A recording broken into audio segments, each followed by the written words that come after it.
오늘은 빌립보서 2장 25절로 30절 말씀 가지고 내 형제 동역자 전우 에파프로디토스라고 하는 주제로 말씀을 나누고자 합니다. 지난주에는 제가 코로나로 인해서 한 주 쉬었습니다. 죄송합니다. 아직도 완쾌되지는 않았는데 약간 증상이 남아 있습니다. 이번 주에는 완쾌되리라 믿습니다. 내 형제 동역자 전우 에파프로디도스, 에바브로디도라고 이제 하죠. 그렇게 번역했어요. 굉장히 그 수식어가 많아요. 내 형제고 동역자고 전우고 이런 수식어를 붙여서 에파프로디토스를 보낸다. 지난번에는 티모테우스를 보냈는데 연이어 에파프로디토스를 지금 보낸다라고 하는 말씀과 더불어 그에 대한 설명과 전후 상황을 지금 얘기하는 그런 내용입니다. 그러니까 지금 파울로스의 심정이 옥중에 있으면서 상당히 조급하다라고 하는 그러한 마음을 우리가 읽을 수가 있고, 지금 티모테우스를 보내놓고도 지금 파울로스의 마음도 있고 또 에파프로디토스의 그 가고자 하는 마음이 서로가 이렇게 통하여서 지금 재차 파송하는 그런 내용이다 이렇게 보겠습니다. 첫 번째 25절 그래서 내 형제와 동역자와 전우인 에파프로디토스를 네 삶의 사도와 나의 필요의 공복으로 내 삶에게 보냄이 부득히 하는 것으로 지도하였다. 내 형제 동역자 시네르고스 전우 시스 트라티오테스, 그러니까 군사 또는 군인 앞에 시인이 붙었죠. 그래서 함께 하는 그런 군인, 군사, 전우, 에파프로디토스. 에파프로디토스는 에바브로라고 이제 개혁성에 그렇게 되어 있는데 헌신적이고 매력적인 이런 의미를 가지고 있고 빌립보서에 2번 나옵니다. 앞으로 이제 지금 2장인데 4장에 한 번 또 언급이 됩니다. 그래서 에파프로디토스가 빌립보 교인들의 뭔가를 받아서 파울로스에게 이제 전달하는 그런 대목들이 4장에 등장합니다. 2장은 보내는 내용이고, 그래서 여기 나오는 단어들에 대해서 좀 살펴보도록 합니다. 형제라는 단어, 우리 아델포스라고 하는데 한 자궁 안에서 나왔다. 그래서 피를 나눈 형제, 한 자궁 안에 피를 나눈 형제. 그렇죠. 우리가 실제 빨간 피는 아니지만은 우리가 나누고 있는 이 말씀이 정말 피 같은 말씀이에요. 그래서 같은 혈액형으로 통일하는 그런, 그래서 모든 생각들이 막 똑같을 수는 없지만은 거의 같은 방향을 향해서 가줘야 된다. 이 말씀을 우리가 기독교의 이 박애정신이라고 하는 것은 과와 가부를 돌보고 가난한 자들을 돌보는 이것이 바로 평화다라고 하는 거예요. 거기에 이의를 제기해서는 안 돼요. 우리가 집을 가지고 있지 않다가 세를 살다가 집을 사면 기득권으로 바뀝니다. 왜냐하면 모든 정책이 건물을 가지고 있는 자들에다 초점을 맞춰서, 왜냐하면 정책이 이렇게 위반이 돼요. 왜 그러냐? 그들의 요구에 대한 안정, 그 다음에 그 건물을 가지고 있는 사람들로 인해서 걷어들이는 세금, 이런 걸 감안해서 항상 뭐 올라가는 것은 뭐 그렇게 환영하는 건 아니지만 떨어지지 않으려고 애를 쓰는 여러 가지 정책들을 볼 수가 있어요. 그러다 보니까 자연스럽게 집을 가지고 있지 않을 때는 우리가 가난한 자들에 속하지만은 집을 가지고 있으면 그때부터 기득권 부자로 바뀐단 말이에요. 그렇게 돼서는 안 되는 거예요. 집이라고 하는 것은 자산이 아니에요. 거주의 목적이지 그걸 자산이라고 생각하면 안 된단 말이에요. 투자라고 생각하면 안 되는 거예요. 그래서 생각하는 자체가 잘못됐다는 거예요. 그럼 사회가 그렇게 돌아가는데요. 사회가 그렇게 돌아가더라도 그리스도인들은 그렇게 생각하면 안 되는 거예요. 그런데 그 중심을 잡아줘야 될 그리스도인들이 더불어 부안해동하면서 집값 올라가면 좋아라고 그러고 집값 떨어지면 아우성을 치고 이렇게 해서 되겠냐 이 말이죠. 그러니까 형제라고 하는 것은 모든 생각이 같아야 돼. 흐름이 같아야 돼. 같은 방향을 가지고 가야 돼. 그러한 것들을 우리가 생각을 해야 됩니다. 근데 뭐 그냥 말로만 그냥 형제, 형제요, 자매요, 뭐 이런 식으로 그냥 부르는 어떤 그런 용도로 쓰기 위한 이빨의 말이 아니라는 거예요. 그러니까 요즘에 보면 인용한 시 보면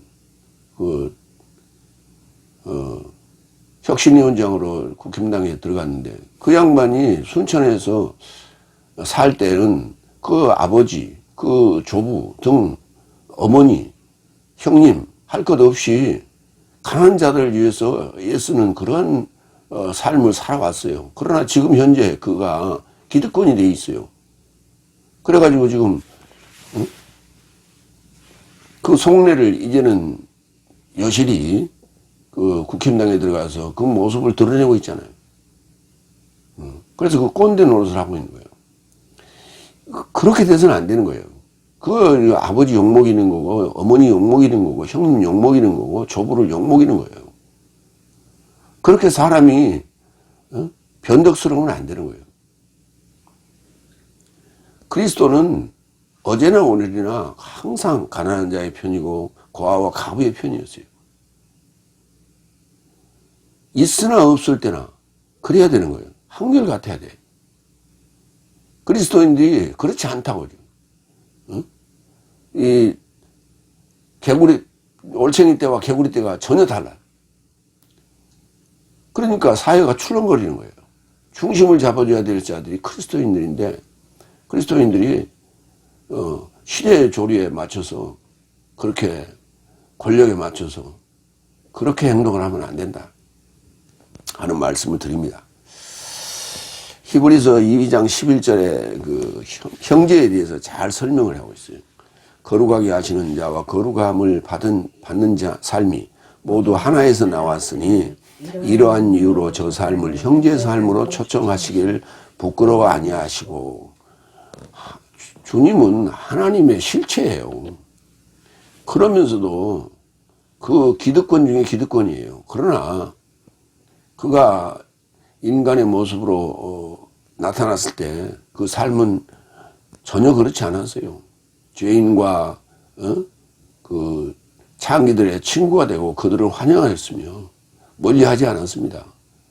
하물며 귀신 들린 자도 그가 귀신 들려 다윗의 자손이여 하는 그런 얘기를 할 때 그를 긍휼히 여기고 경의를 표했어요. 우리가 그런 그 한 가지 단어들이 어떻게 번역되는가에 따라서 우리의 의식구조가 달라진다는 거예요. 꾸짖지 않았어요. 에피티마오가 꾸짖다는 단어가 아니에요. 꾸짖다는 단어는 책망하다는 엘렌코스라는 단어지 그 에피티마오가 굳이 따가 될 수가 없습니다. 그 다음에 동역자를 볼까요? 고린도전서 3장 9절 동역자 쉬인 애르고 함께 일하는 자예요. 우리가 백지장도 맞들면 가볍다 이런 말이 있잖아요. 그래서 함께 일하는 자예요. 왜냐하면 내 삶은 하나님의 동역자 삶이요 내 삶은 하나님의 밭이요 하나님의 건축물이다. 하나님과 동역자예요. 하나님의 동역자. 하나님께서 일하시는 예수님으로 오셔서 일하시던 공생애를 살았던 그 같은 일을 똑같이 해야 된다는 거예요. 교회가 커지고 사례비를 얼마나 더 받으니까 떵떵거리고 의시되고 빚어놓고 그렇게 살 게 아니에요. 정말 청렴하게 살아야 돼요. 또 주는 걸 어쩔 수는 없지. 그러나 쓸 만큼 쓰고 나머지는 구제하고 그래야 돼요. 개척교회 목사들은 근근히 살아갑니다. 그러면서도 그 가운데서도 그걸 쪼개서 구제하고 그래요. 그 삶이 오죽하겠어요.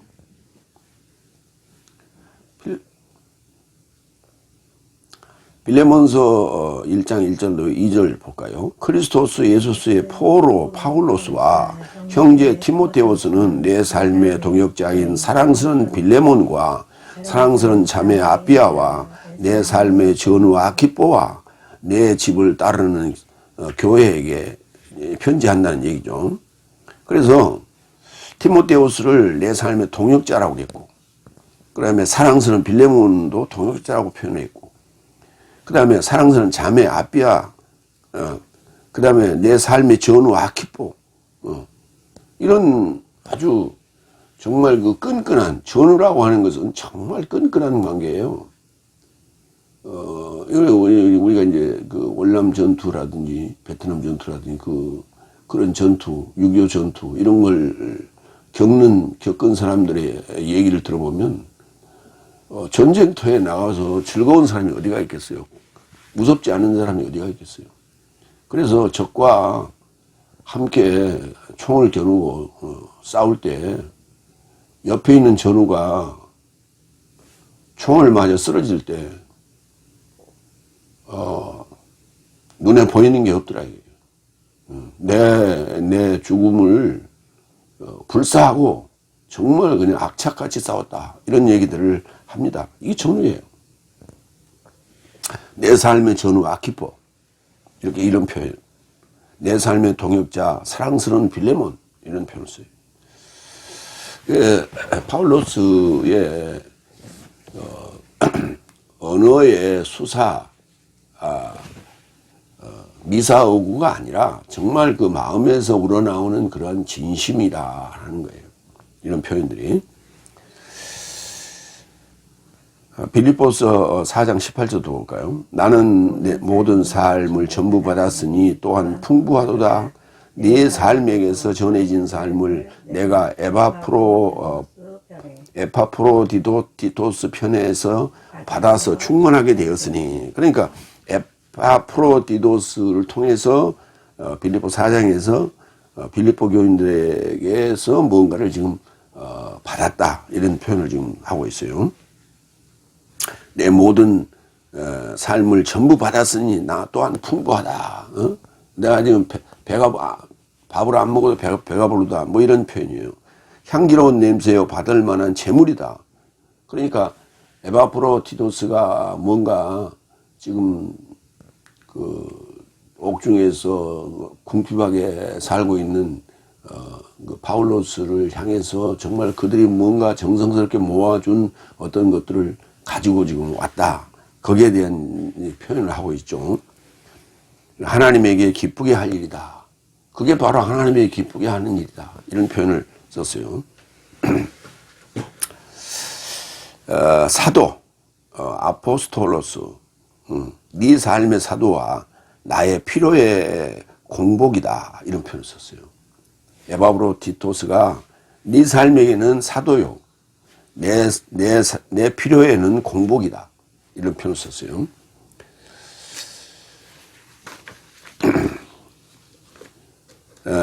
여기 사도라고 하는 단어는 이제 여러 차례 이제 언급이 됩니다만 그냥 사도라고 이렇게 나와 있어요. 그러니까 거룩한 일에 헌신하는 자라 하는 표현으로 이제 우리말로 한문어로 이제 써서 사도 이렇게 표현을 써요.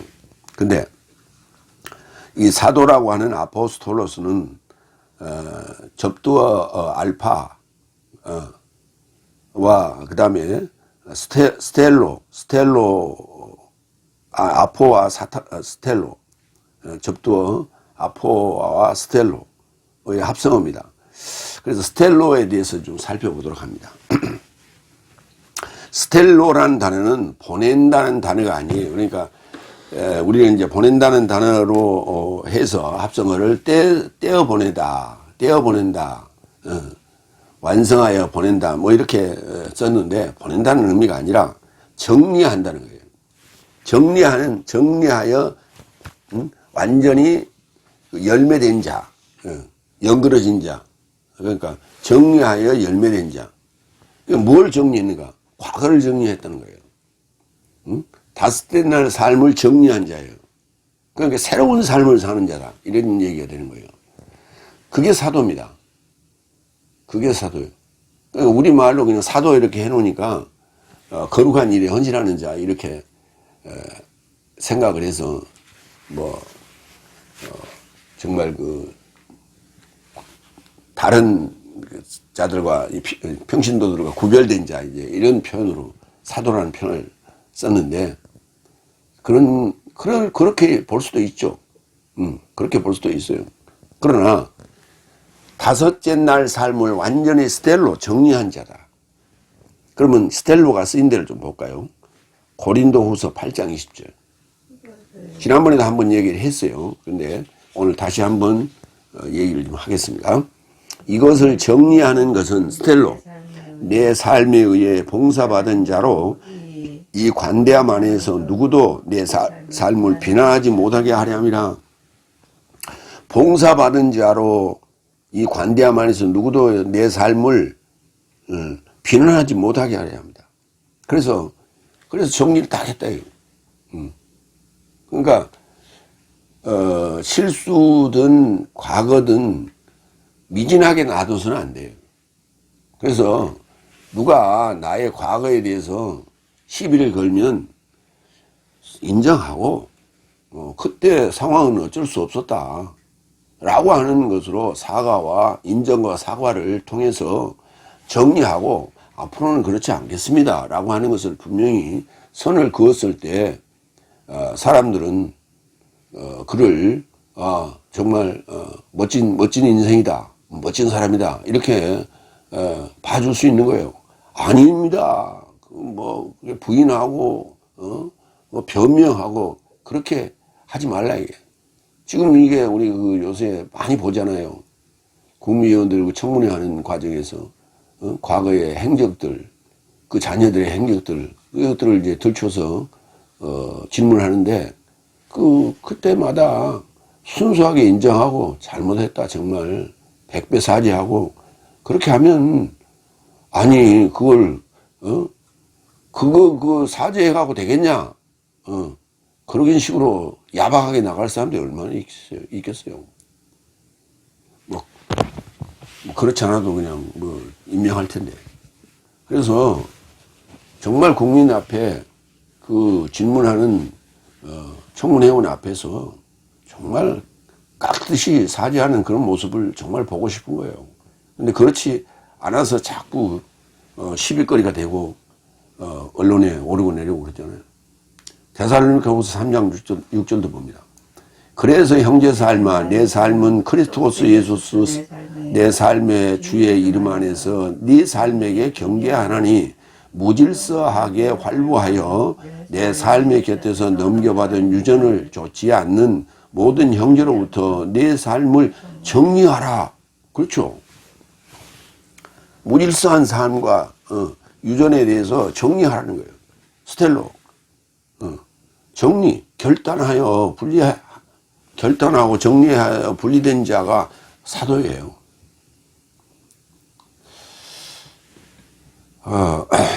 히브리서 1장 7절도 볼까요? 공복에 대해서 이제 언급이 되는데 그러니까 사도는 이제 분리하여 보낸 자 이렇게 하지 마시라고.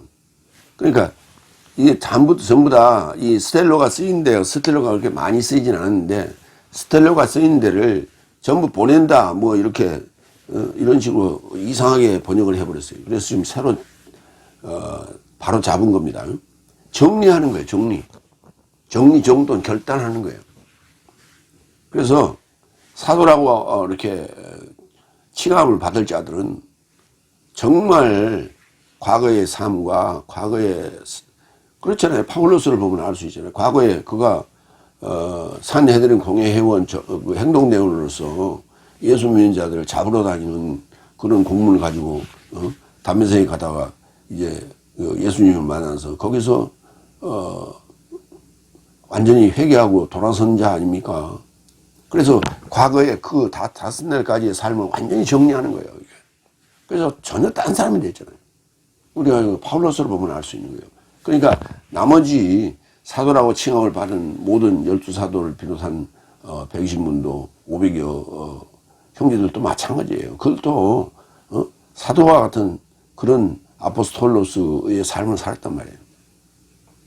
히브리서 1장 7절 그리고 실로 사자 삶을 향하여 말씀하시되 그는 그의 사자 삶을 영으로 그의 공복 삶을 불꽃으로 만드셨다. 에파프로디토스를 공복이라고 했단 말이에요. 내 삶의 필요의 공복이다. 이렇게 했어요. 그러니까 정말 자신을 태워서 사역하는 일하는 그런 불꽃처럼 그렇게 일하는 자다. 공복이라는 표현을 썼어요. 히브리서 8장 1절에 2절 그래서 일컬어지는 것과 관련하여 중요한 것은 이러한 대제사장을 내 삶이 모시고 있으니 그는 하늘 삶 안에 위엄의 보좌 우편에 안에 앉아 계셨으니 성소 삶과 참 장막의 공복이라. 예수님도 공복이라는 표현을 썼어요. 공복이 뭡니까? 공적인 종 아니에요. 공공적인 그런 많은 사람들을 위하는 어느 한 편을 위한 게 아니라 모두를 위하는 그러한 종이란 얘기예요. 복. 장막은 주께서 펼치신 것이지 사람이 한 것이 아니라 첫 장막의 공복이라고. 그러니까 장막이라고 하는 것은 주께서 펼치신 것이지 사람이 한 게 아니라 사람이 지은 저 건물을 얘기하는 게 아니란 말이에요. 진짜 하나님이 거하시는 곳이 장막인 거예요. 그게 바로 여섯째 날 일곱째 날을 살아가는 자들을 얘기하는 거예요. 그들을 섬기는 자예요. 그들을 위한 자라고. 그게 공복인 거예요. 그러니까 에바브로디토스가 내 삶의 필요의 공복이다라고 하는 것은 내 삶이 바로 여섯째, 일곱째 날을 섬기는 그런 공복인데 저도 마찬가지 그런 일을 지금 하고 있다. 이런 표현을 지금 하고 있는 거예요. 그 다음에 본문 내 삶에게 보냄이 부득이한 것으로 지도하였다. 이 헤게오마이가 이게 지도하다는 단어예요. 근데 이걸 이제 그냥 여겼다 그렇게 그냥 의역을 해버렸는데 지도한 거예요. 그렇다라고 부득이한 것이다라고 그렇게 명명하고 그렇게 지도라는 말이 무슨 말이냐면 손가락 지자에 가리킬 도자예요. 뭔가를 이렇게 지적해서 이렇게 가리키는 거예요. 그게 지도예요. 그러니까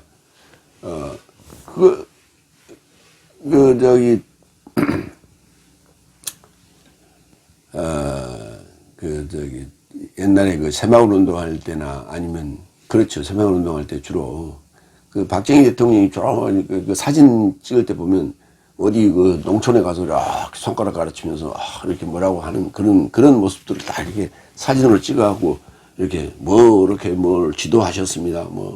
북한에서도 그렇게 많이 나오잖아요. 그 다음에 농촌 지도소 할 때도 지도라는 표현을 쓰고 뭔가 이렇게 리더해가는 그런 것이에요. 그러니까 네 삶에게 보내는 것이 부득이한 것으로 지도했다. 그렇게 명명했다. 그러니까 뭔가 그 권위적인 표현이에요. 지도했다라는 표현이. 그 다음에 부득이하다는 단어가 아낭카이오스예요. 아낭카이오스. 이 단어가 쓰인 데를 좀 볼까요? 빌립보서 1장 24절. 그러나 네 삶을 인하여 육체 안에 체류함이 부득이하다. 이런 표현을 썼고요. 그 다음에 마태복음 2장 6절. 유대 땅 베들레헴아 너도 유대 지도자 삶 안에서 가장 작지 아니하다. 왜냐하면 내게서 지도하는 자가 나올 것이니 그가 나의 백성 이스라엘을 목양할 것이다. 그러니까 옳게 인도하는 거예요. 옳게 인도하는 자가 바로 지도자예요. 예, 지도야 이제 어떤 권세를 가지고 하는 것보다도 어떤 능력자예요. 그래서 그분의 말이 모든 게 맞아요. 그래 그때 이제 지도했다 이런 표현 쓰죠.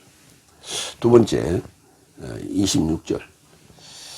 그가 지금 이래 모든 네 삶을 갈망하고 괴로워하고 있더니 그것으로 인해 그가 병든 것을 네 삶이 들었다. 네 삶, 빌립보 교인들을 보고자 하는 그러한 갈망, 그리고 그걸 통해서 괴로워했다. 그래서 병까지 들었다. 얼마나 가고 싶어 했는가, 보고 싶어 했는가, 라고 하는 것을 우리가 여기서 알 수가 있죠. 지금 이래, 에페이데, 네 삶을 갈망했다. 에피포데오, 괴로워했다. 아데 모네오, 뭐뭐 이래, 지금 이래. 그러니까 지금 이래라고 하는 것은 뭐랄까요? 지금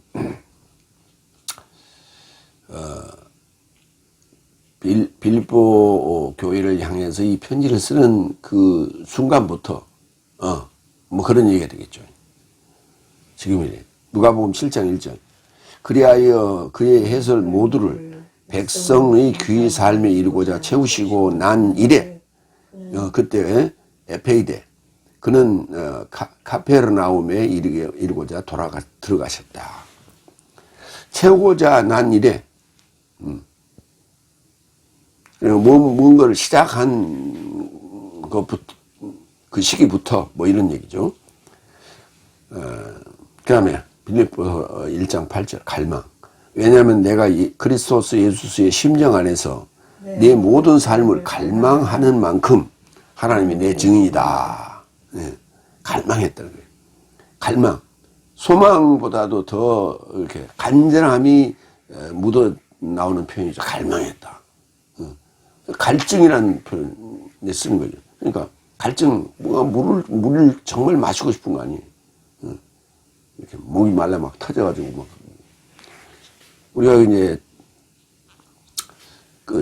저녁에 주무실 때 코 고는 사람들 보면 입을 좀 벌리고 잔단 말이에요. 그러다 보면 아내가 건조해가지고 잠에 깨면 그냥 이게 바짝 말라가지고 침도 넘어가질 않아요. 그때 정말 물을 마시고자 하는 정말 갈증이 나는 그 갈망이 있죠. 그런 표현입니다. 마태복음 26장 37절. 그리고 페트로스와 제베다이오스의 두 아들 삶을 데리고 그가 걱정되고 괴로워하기를 시작하였다. 이런 표현도 이제 나오죠. 괴로워했다. 그것으로 인해 그가 병든 것을 네 삶이 들었다. 아스테네오. 병든 거. 병들었어요. 말이에요. 마태복음 10장 8절. 병든 삶을 치료하라. 문둥이의 삶을 깨끗하게 하라. 귀신 삶을 쫓아내라. 네 삶이 무료로 취했으니 무료로 주어라. 그러니까 지금 에파프로 디도스가 지금 병들었단 말이에요. 그러니까 병들었으니 그 치료해 줘야죠. 그러니까 소원 풀어줘야 그 병이 나을 거란 말이에요. 그래서 지금 이제 에파프로디토스를 보낸다라는 지금 그 당위성을 지금 설명하고 있는 거예요. 세 번째, 27절. 왜냐하면 그가 사망에 가깝게 병들었으나 사망에 죽을 지경까지 갔다는 거예요. 이 얼마나 정말 이게 괴로워하고 병들어서 가고자 하는 그런 마음이 갈망이 컸기 때문에 사망에 가깝게 병들었다. 죽음에 가깝게 되었다는 거예요. 하나님의 그를 긍휼히 여기셨을 뿐 아니라 오히려 나도 긍휼히 여겼다. 내가 걱정에 접해 걱정을 갖지 않게 하려 합니다.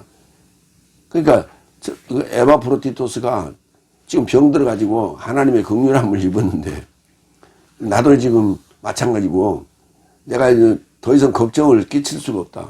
잡아둘 수가 없다. 그래서 어쩔 수 없이 좀 보낸다. 뭐 이런 표현이에요. 사망, 따나토스. 그러니까 이 사망이라고 하는 것이 사망이라는 게 성경에서 야고보서 1장 15절에 언급한 내용처럼 그 후에 욕망이 잉태하여 죄를 낳고 죄가 완성됨으로 사망을 초래했다라고 하는 영적인 사망에도 따나토스가 필요로 하고요. 그 다음에 마가복음 14장 3, 4절 저 삶에게 말씀하시되 내 목숨이 죽음까지 넘치는 슬픔이 있으니 네 삶은 여기 머물며 깨어있거라. 이렇게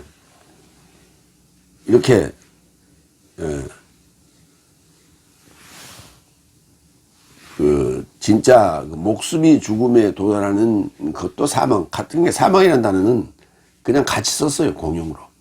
우리 목숨이 끊어지는 것도 사망. 그 다음에 영적인 그런 그 사망을 초래하는 것도 사망. 같이 썼어요.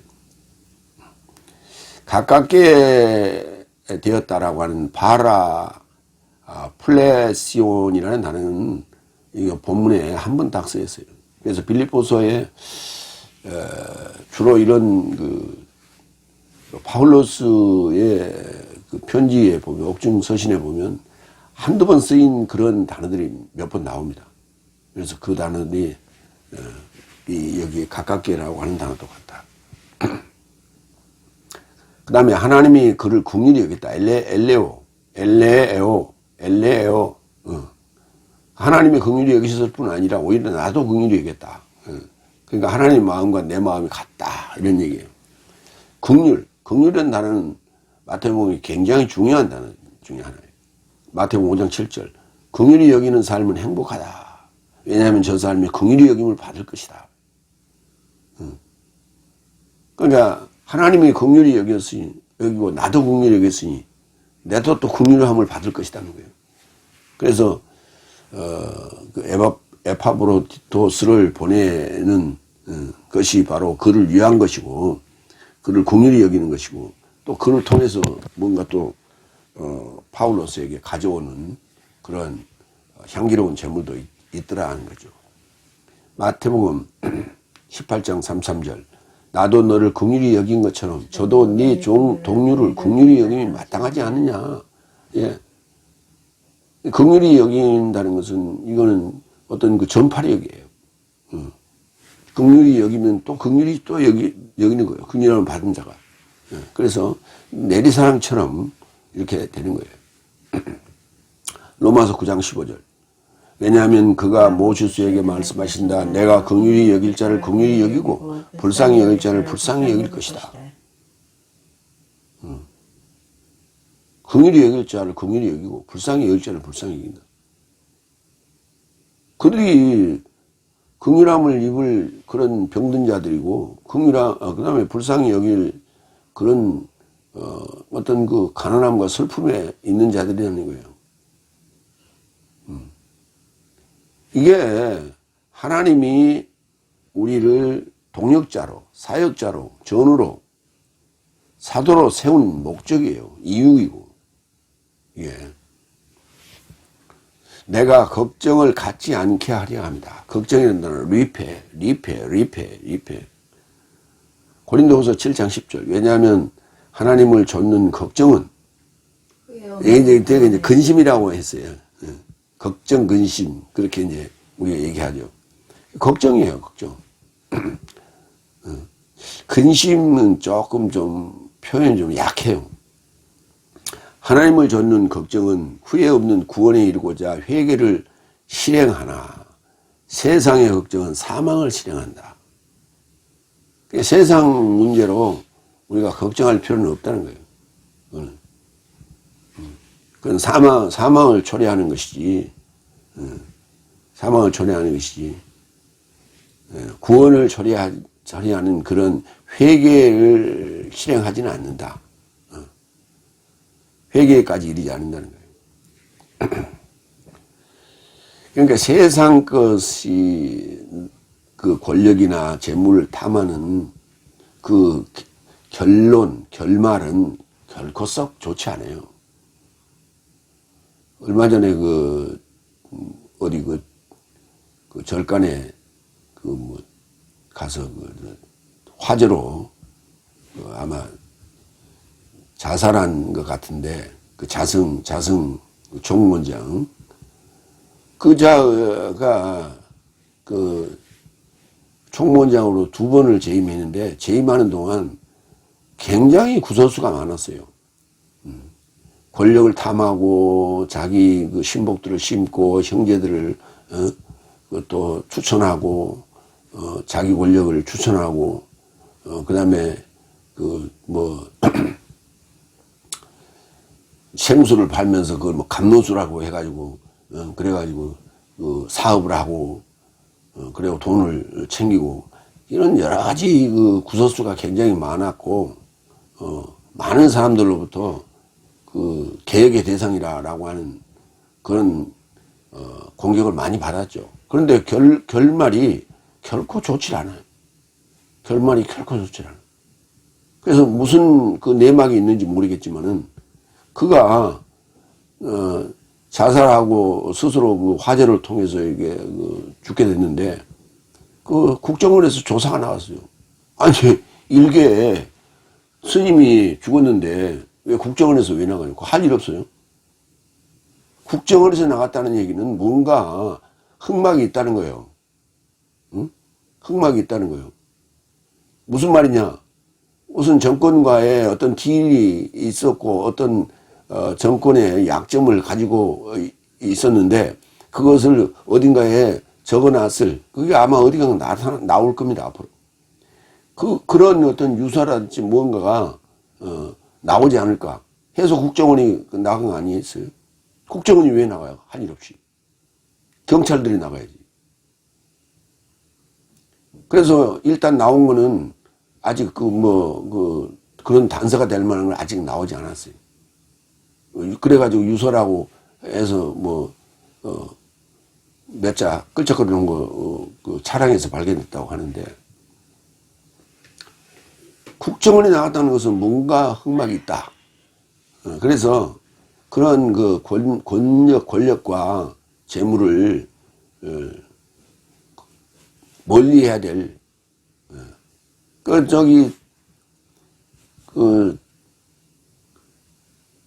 석가의 가르침에는 이 장삼, 옷 한 벌 하고 탁발하는 바가지 하나, 그 2가지만 가지고 살아라. 이렇게 나오더라고요. 우리 이제 성경에도 그렇잖아요. 옷 2벌 갖지 말고 신발도 2벌 갖지 말라. 이런 얘기가 나오잖아요. 검소하게 살아라는 얘기예요. 근데 현실은 그렇지 못하죠.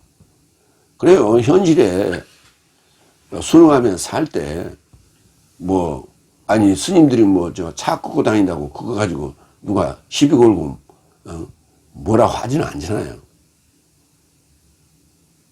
지금 현실의 삶이 어쩔 수 없다는 거예요.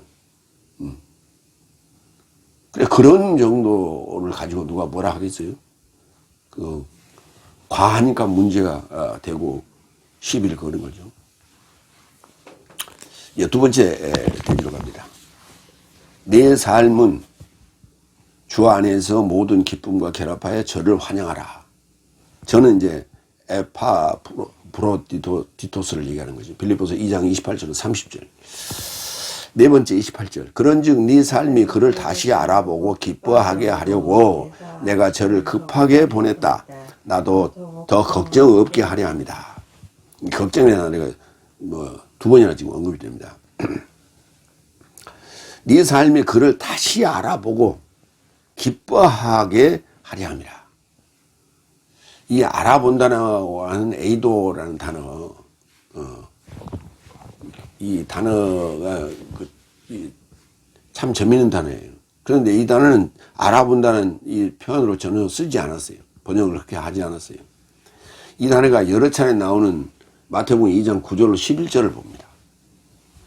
그러자 그 왕에게서 듣던 저 삶이 가게 되었고 보니 동방 안에서 알아보았던 별이 오기까지 저 삶을 앞서 인도하더니 훈육자가 있는 곳 위에 서 있는 것이다.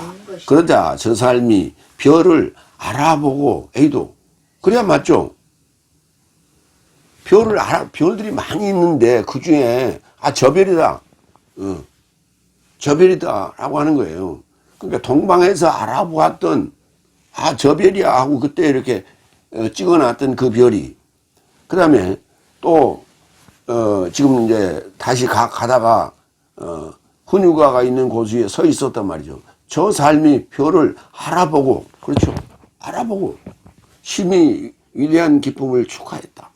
그리고 저 삶은 집에 이루고자 와서 그의 모친 마리아와 결합한 훈육아를 알아보았고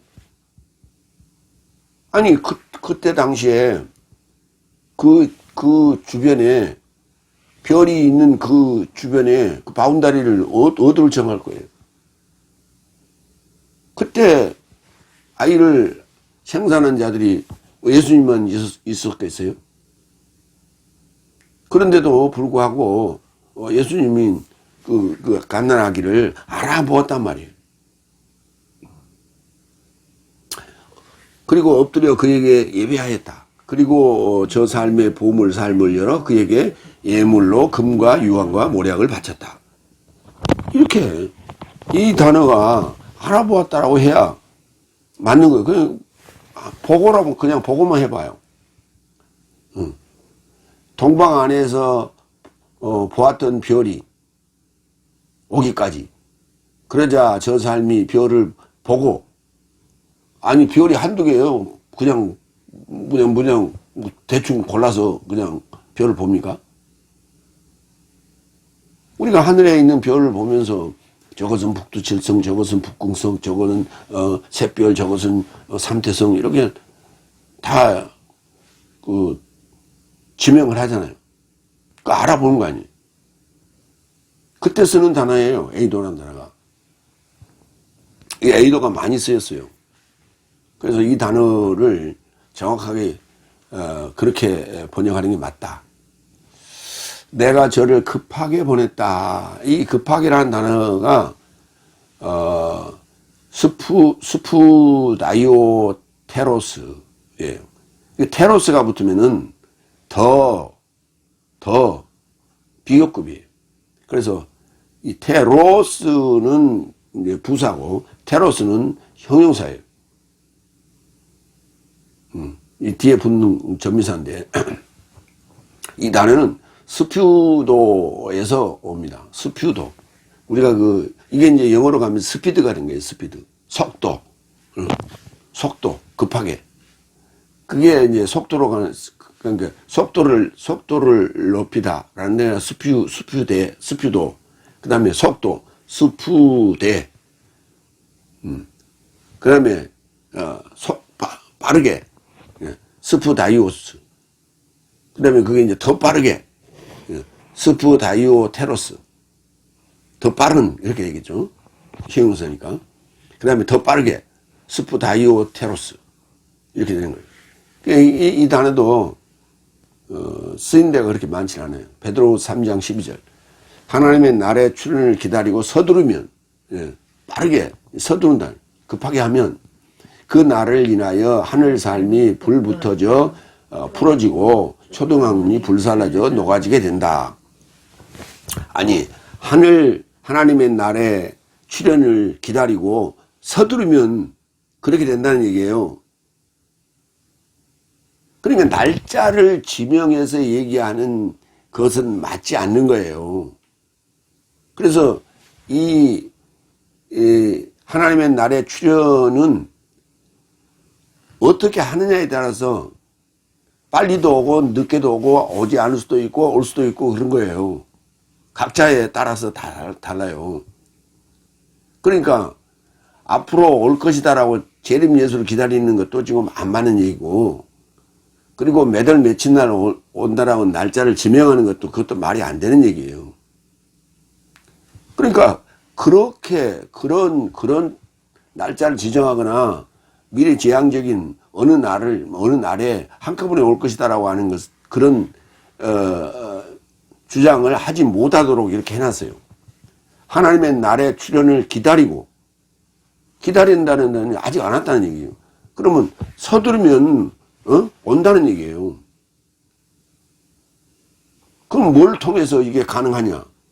교육을 통해서 가능해. 말씀을 통해서 가능해. 흐레만을 통해서 가능해. 해설. 그러니까 믿음은 들으면서 나는 거예요. 그래서 유심히 듣느냐 그렇지 않느냐 하는 게 굉장히 중요한 거예요.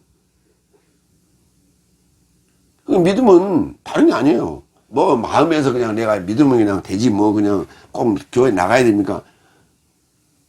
그럼 뭘 믿어 그래? 하나님 믿죠.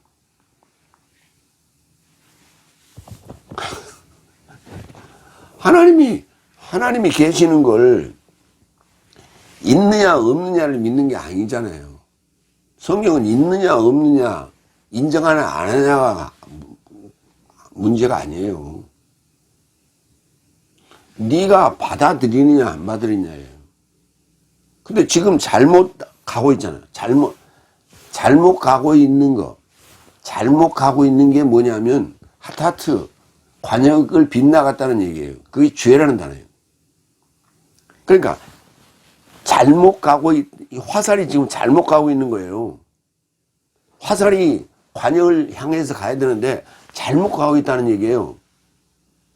그러니까 성도가 저 관역을 향해서 가야 되는데 그래야 구원인데 잘못 가고 있다는 얘기는 잘못 알고 잘못 들었다는 얘기예요. 그러니까 들음이 중요하다는 얘기예요. 누가 지도하느냐에 따라서 관역을 향해서 날아갈 수도 있고 그 화살이라는 성도가 그 다음에 그 관역을 빗나갈 수도 있는 거예요. 그러니까 지금 관역을 빗나가고 있다면 잘못 들었다는 얘기예요. 그러니까 다시 들어야 돼요. 그러니까 정확하게 써놨어요. 죄라는 단어를. 그러니까 제대로 들어야 믿는 거다. 제대로 믿는 거야. 그러니까 제대로 들어서 제대로 믿어야 제대로 관역에 맞출 수 있다는 거예요. 그렇지 않은 자는 죄를 짓고 있는 거다. 지금 그러니까 예수 믿으면 그냥 죄가 없어져가 이건 말이 안 되는 거예요. 지금 예수 믿는다고 교인들이 지금 교회에 다니고 있는데, 그리고 신앙생활을 하고 있는데, 그게 잘못된 걸 들었다면 지금 관역을 빗나가고 있는 거예요. 바로 죄라고요, 그게. 그러니까 교회를 나오건 교회를 나오지 않건 간에, 교회를 나오지 않는 자는 당연히 빗나갈 거고, 교회를 나오고 있는 자라 하더라도 잘못 들었다면, 오역된 성경을 공부했다면 그건 빗나가고 있는 거예요, 지금. 그 자체가 죄라니까.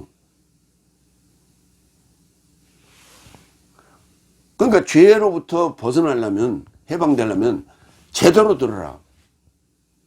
근데 찾는 이가 없어요. 얼마 전에, 며칠 전에 광주에서 한 분이 전화가 왔어요. 안 가본 데가 없다는 거예요. 이단들까지 다 가봤다는 거예요. 그러면서 원어한다라고 하는 그런 사람들 다 알고 있더라고. 그러면 다 물어봐, 나한테. 그게 이제 겨우 나를 찾아온 거예요.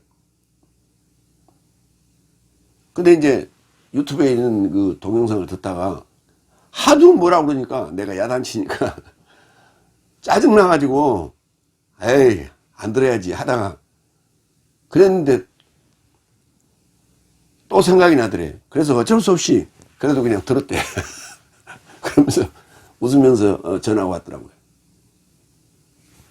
뭔가 그러니까 경험했기 때문에 아니라고 하는 것을 경험했기 때문에 옳다라고 하는 것을 알아보는 거예요. 응?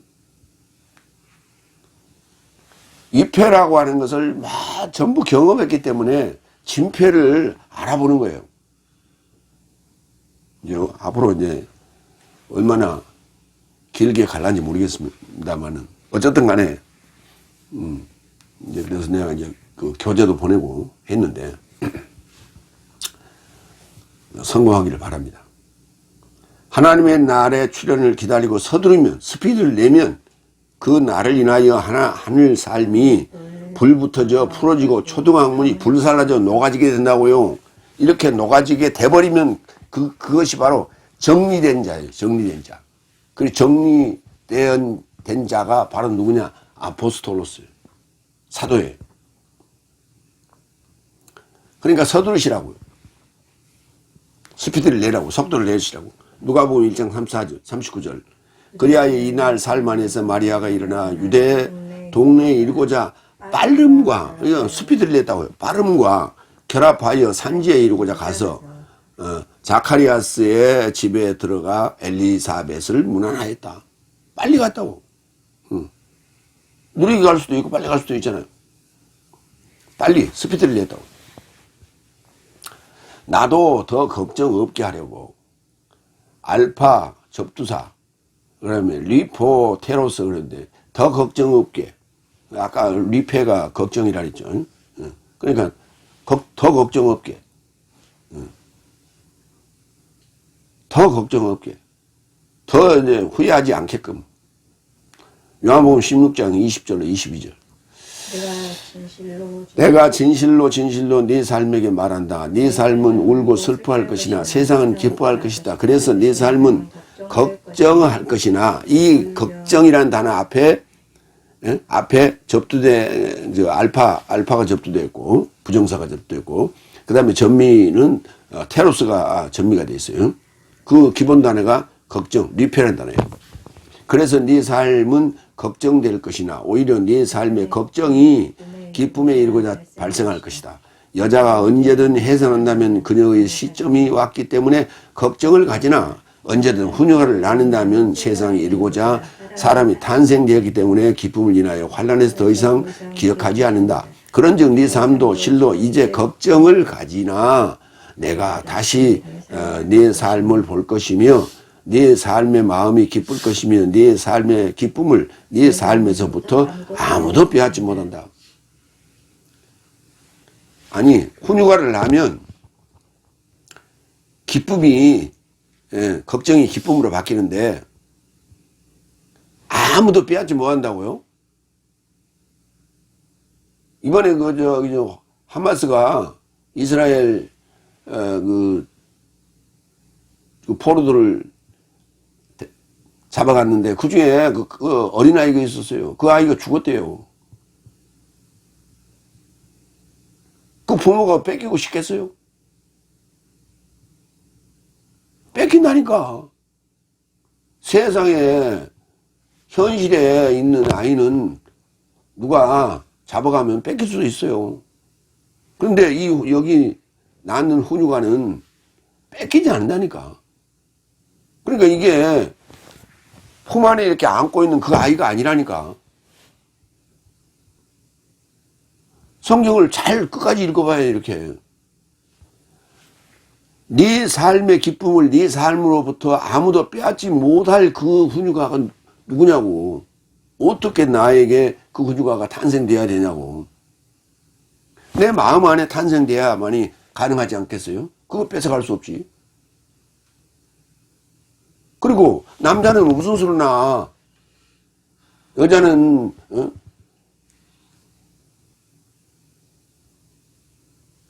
그것도 정년기가 있는데 나이 먹은 사람들이 어떻게 낳냐고.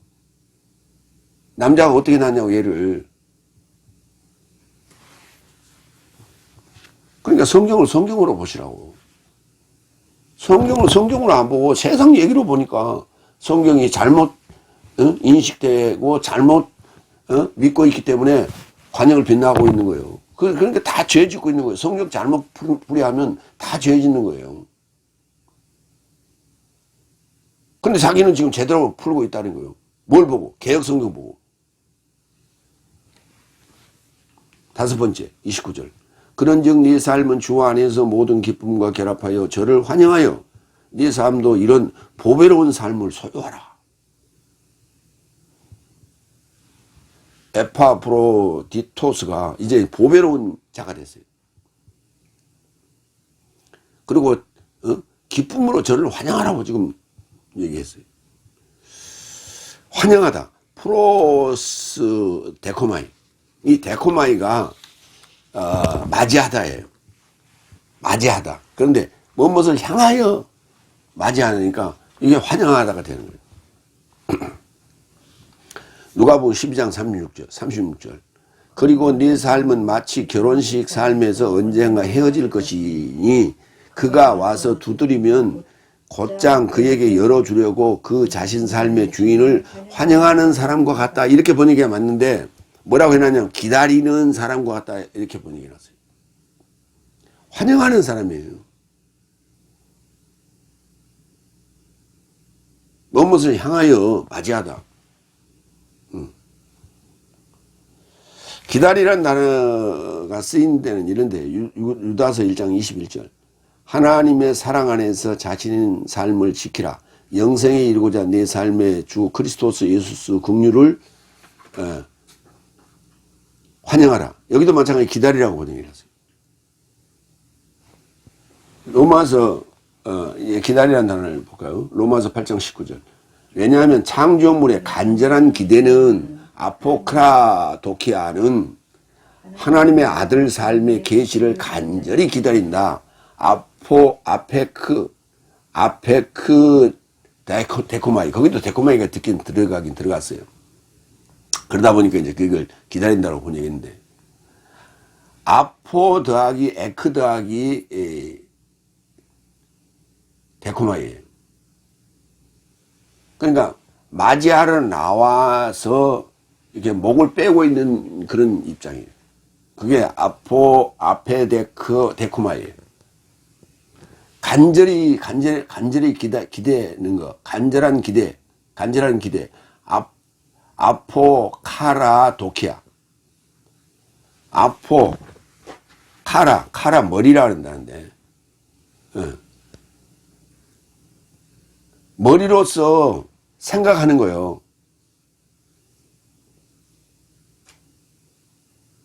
그래서 머리로서 상상하면서 이게 가는 거예요. 이렇게 따라가는 거예요. 간절한 기대. 그러니까 간절한 기대가 또 이제 극한 상황이 뭐냐면 상상 임신이에요. 간절한 기대. 그러니까 머리로서 그냥 생각하는 거예요. 독해야. 하다 보니까 그냥 현실을 떠나가는 거예요. 그게 이제 상상 임신으로 100가지 불러온다니까요. 그게 간절한 기대예요. 창조물의 간절한 기대는 하나님의 아들의 계시를 간절히 기다린다고요. 내 삶도 이런 보배로운 삶을 소유하라. 엔티모스예요. 보배롭다라고 하는 단어가 엔티모스. 이제 이걸 보배롭다, 존경스럽다 이렇게 이제 번역할 수 있는 건데, 티모스가 뭐냐면 존귀하다는 거예요. 값어치, 값 나간다, 값어치 있다, 가치 있다 이런 단어예요. 존귀하다, 존귀 또는 값어치, 가치 이런 단어예요. 티모스가. 근데 그러니까 티모스 이렇게 또는 티미아 이렇게 되는데, 그 앞에 이제 합성어가 붙어서 n이 붙을 때는 보배롭다 또는 존경스럽다. 그 다음에 에피가 붙을 때는 경의를 표한다. 그래야 되는데, 아니, 티메오 또는 티모스가 존귀하다고 값어치가 있다는 단어인데, 이 갑자기 에피가 붙었다고 해가지고, 이게 왜 꾸짖다로 바뀝니까? 꾸짖다는 단어는 책망하다는 단어는 엘레코스인데. 그러니까, 책망하다, 한문으로 쓰면 책망하다가 되고, 우리말로 쓰면 꾸짖다가 되는 거예요. 또는 꾸중하다, 이렇게 되는 거예요. 그러니까 우리말이 재밌는 것이 한문어도 표현되고, 우리말로도 표현되고, 그렇다고요. 그러니까 우리 글이 꾸짖다인데, 그것을 한문으로 표현하면 책망하다가 되는 거예요. 그래서 우리 글을 한문으로 표현된 것도 있고, 안 된 것도 있어요. 거룩하다는 단어는 한글인데, 한문은 없어요. 거룩하다가. 근데 꾸짖다는 단어는 한문으로 책망하다가 있다고, 이렇게. 그 두 말이 같은 단어예요. 근데 언어 연구를 안 한 거예요, 도대체.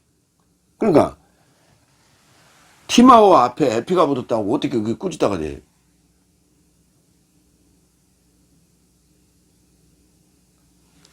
존귀와 접합이 되는 거예요. 그게 뭐예요? 존귀하고 접합하니까 뭐예요? 손 한번 잡아보자 이거요. 응? 높은 사람 손 한번 잡아보자. 탤런트 손 한번 잡아보자. 응?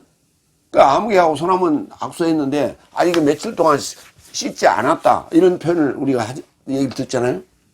응? 나는 이제 손 안 씻을 거야. 누구하고 악수했다고. 근데 싫은 사람하고 악수를 해봐. 하고 나서 어때요? 그냥 이렇게 싹싹 옷에다 문지고 그러잖아요? 그런 거예요, 에피라는 개념이.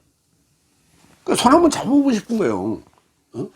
손 들고 이렇게 지나가면서 행인들한테 이렇게 하이파이브 하고 막 그러잖아요? 이거 에피예요.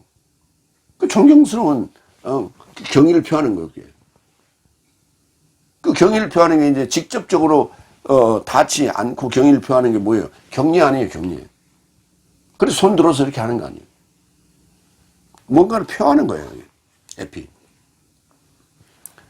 그러면 보배로운 그 티모스. 그러니까 엔티모스는 이제 형용사가 되는 것이고, 그 다음에 에피티마오는 동사예요. 그리고 에피티미아는 명사예요. 그래서 그 품사에 따라서 그게 좀 바뀝니다. 어쨌든 간에 하여튼 티마오예요. 그 기본은 보배로운 단어 엔티모스. 베드로전서 2장 4절로 6절. 사람 삶에 의하여 거절되었으나 하나님 곁에서 택한 바 된 보배로운 산도를 향하여 접근하는 네 삶도 산돌 삶같이 영적인 집이요 그리스도스 예수스로 인하여 하나님에게 잘 환영받을 영적인 제사를 드릴 거룩한 제사장으로 건축되었다. 이러므로 그가 성경 안에서도 포함하였으니 보라 내가 택한 보배로운 모퉁이 돌을 시온 안에 두나니 저와 접촉하여 믿는 자는 결단코 수치를 당하지 않는다. 저와 접촉하여 믿는 자는요. 믿는데 접촉하라고. 저 허공에 띄워놓고 믿는 게 아니고 접촉하라고. 그러니까 내 안에서 이루어진 일이야지 내 몸 밖에서 이루어진 일이 아니라니까. 보배로운 모퉁이 돌, 그 뭐지, 모퉁이 돌아가면 있는 돌이 그 돌이 아니라니까. 표현은 그렇게 했지만은 내 안에 있어야 돼요, 그 돌이. 그래서 나는 결코 내가 그 돌을 맞이하는 순간 나는 그 돌에 넘어지지 않는다니까. 그 돌이 거친 돌이 되지 않아요, 나에게는. 내 몸 안에 받아들이지 않았을 때 그것이 나를 넘어뜨리는 거친 돌이 된다고. 이때 보배롭다라고 이제 표현을 베드로전서에서 그렇게 했기 때문에 존경스러운이라고 번역 안 하고 보배롭다 이렇게 보배로운 삶이라 이렇게 표현을 했어요. 그 다음에 에피티마오를 봅시다. 경의를 표하다. 에피티미아 경의 경례. 꾸짖다가 아니에요. 꾸짖다는 책망하다예요. 고린도후서 2장 6절로 7절 이런 자에게 위대한 삶에 의한 경의가 적합하니. 이런 위대한 삶에는 경의가 필요하다고 꾸짖는 게 아니고, 그같이 이런 자는 넘치는 걱정에 어쨌든 잠겨지지 않도록 그에 대신하여 네 삶을 더욱 은혜 베풀고 위로함이 적합하다. 여기 뭐 하자가 있어요. 다음에 디모데후서 4장 2절 너는 말씀을 선포하라. 기회가 좋든 기회가 아니든 항상 서 있으라. 모든 교훈과 오래 참음 안에서 책망하고. 여기 책망이라는 단어 나왔어요. 꾸짖고. 그래, 꾸짖고 나왔어요. 항상 공경하고 위로하라. 아니 계속 꾸짖기만 꾸짖어요. 책망이라는 단어가 나오는데 이제 한문으로 책망이 꾸짖다는 단어거든. 근데 책망하고 나오고 그러면 항상 꾸짖고 위로 권면하라 이렇게 해놨다고.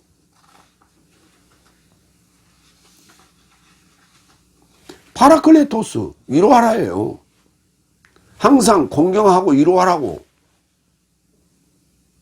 그러니까 전부 다 교훈과 오래 참음 안에서 책망하고 꾸짖고 구원하고 전부 야단만 치는 얘기예요. 그러니까 에피티마오가 야단치는 얘기거든. 이 단어가 많이 쓰였어요. 많이 쓰였는데 예수님은 야단치지 않았어요. 꾸짖지 않았어요. 근데 그걸 잘못 꾸짖다라고 번역해버리는 바람에 교회 안에서 귀신 쫓을 때 막 그냥 막 두드러 패거나 막 야단치고 욕지거리 하고 그런다. 그 꾸짖는다고. 예수님도 꾸짖었으니까 우리도 꾸짖어야 된다고. 이런 실수가 나오는 거예요. 이런 실수가. 귀신 들린 자를 보고 예수님은 경의를 표했다니까. 왜? 귀신 들린 자가 예수님을 알아봤어. 근데 서기관 바리새인들은 거기 그 해당에서 예수님을 몰라봤다니까. 당연히 알아봐야 될 서기관 바리새인들은 못 알아보고 천한 귀신 들린 자는 알아봤다니까. 그러니까 예수님이 경의를 표했다니까.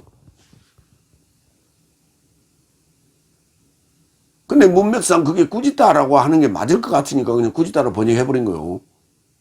문맥상. 단어가 어찌 됐든 간에 단어를 잘못 썼겠지. 원어가. 지 마음대로 그냥 고쳐버려. 그렇게 잘못 가르쳐 놓으니까 잘못 믿는 거예요. 그러니까 잘못 관역을 빗나가고 있는 거예요. 그 관역을 빗나가고 있는 게 죄를 짓고 있는 거라니까. 그러니까 그 잘못 가르치는 자도 죄를 가르치고 있는 거고 잘못 믿는 자도 죄를 지금 짓고 있는 거예요. 지금 같은 죄인끼리. 의인이 죄인을 인도해야지. 죄인이 죄인을 인도하니 그게 당연히 멸망의 늪으로 가는 거지. 그러니까 잘 골라야 된다고, 지도자를.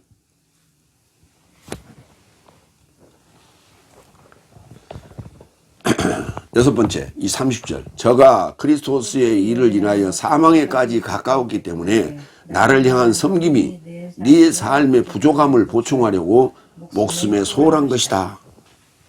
사망, 죽음에까지 가까울 정도로 그렇게 병들었다고. 그 나를 향한 섬김이 네 삶의 부족을 보충하려고 목숨에 소홀하기까지 했다니까. 목숨을 버릴 정도까지 그렇게 일에 전념했다는 얘기. 참 극찬이죠, 극찬. 그 사망에까지 가까웠다라고 하는 이 표현은 로마서 16장 4절 5절에도 유사한 표현이 나옵니다. 저 삶은 나의 목숨에서 초월하여 자신 삶에 목을 내놓았다. 나만 아니라 오히려 열국 삶의 교회 모든 삶도 저 삶에게 감사하며 저 삶의 집을 조차 교회를 문안하라. 나의 사랑스러운 에파이네토스, 에베네도예요. 에파이네토스를 문안하라. 그가 그런 일을 자신의 목을 내릴 정도로 했다면 문안하라. 저는 크리스토스에게 이루고자 아카이아의 아가이아의 첫 열매다. 아카이아의 첫 열매다. 정말 그 초대교회에 파울로스의 전도를 받고 믿는 사람들은 정말 목숨을 내던지면서 파울로스와 함께 동행했어요. 정말 순수하게 이렇게. 그때 얼마나 암울했어요. 얼마나 힘든 여정들이었어요. 그러나 그것을 극복하고 죽음을 불사하면서 이렇게 이 왕래한다라고 하는 것이 왔다 갔다, 지금은 뭐 교통이 좋지만은 그때는 전부 뭐예요? 걸어서 다녔을 거 아니에요. 걸어서 다니다 보면 목숨의 위협을 느끼는 그런 일도 많았을 것이고, 제가 어렸을 때 할머니 집에 자주 다녀봤기 때문에, 그래서 어디를 이렇게 왕래한다는 것이 썩 즐거운 건 아니에요. 왜냐하면 우리 할머니가 살던 곳에 갈 때, 내가 그때 초등학교 한 3학년 그때쯤 됐는데, 3, 4학년쯤 됐었는데, 이 논길을 쭉 지나서 또 간척지 뚝방길을 한참을 이제 한 500m 될까요? 그렇게 뚝방길을 한참 지나가면 거기 그 마을 입구에 집이 한 서너 채가 있어요. 거기 그 집 사이 골목길을 지나가야 돼. 근데 애들이 거기, 내 또래 아이들이, 내보다 좀 나이 먹은 애들, 그 나와서 놀다가 애가 지나가니까 야! 이러고 건들고 그런다고. 그럼 어쨌든 간에 이렇게 보고 애들 없을 때 어떻게 하나, 아주 잽싸게 지나가야 돼요. 그냥 아무것도 안 가지고 갈 때는 그래도 달리기도 하고 뭐 할 수 있는데, 할머니 집에 가면은 애들 동생들 갖다 주라고 고구마 말린 거 이렇게 해갖고 잔뜩 싸준다고. 그럼 내가 등에다 그걸 짊어지고 이제 와야 돼요. 그거 지나올 때 보면 그 애들 만나면 이거 짐이 있으니 뛸 수도 없고, 참 그런 기억들이 지금도 생생해요. 그런데 그때 그 먼 거리를 이동할 때 얼마나 많은 그런 위협이 있었겠어요. 그럼에도 불구하고 이 에파프로디토스가 지금 여기가 어디예요? 지금 로마 아니에요? 로마에서 이 아가야까지 얼마나 먼 거리입니까? 나를 향한 섬김이 레이투르기야, 네 삶의 부족을 보충하려고 아나플레로 목숨에 소홀했다. 파라 블루 오마이, 이게 소홀했다는 단어도 이제 딱 한 번 쓰였어요.